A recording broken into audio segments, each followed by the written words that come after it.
going to cover all those weaknesses that you've got, help you accentuate and work. You can only do so much, and you got to be honest with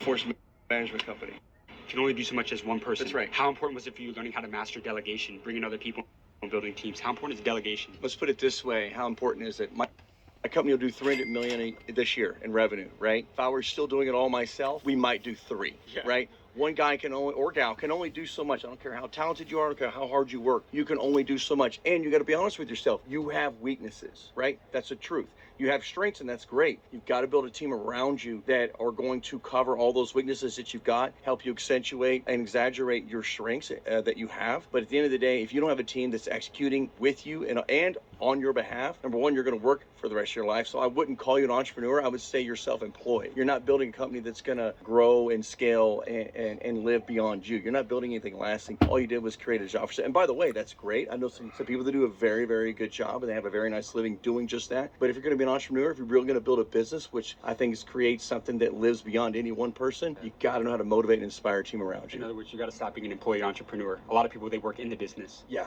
No, you need to be working on the business. As a multiple nine-figure entrepreneur, what's been the best financial advice that you've ever received throughout your career? Don't be fooled by all the Ferraris and the Paddocks and all that BS. Don't be fooled by that. Know something. Every dollar that a company spends must have an ROI attached to it. If you're doing that, then you can take and spoil yourself a little bit of that money. But as far as the business runs financially, no dollar should ever be spent inside of a business that does not, you cannot directly calculate the ROI to that business. And have you ever been broke before?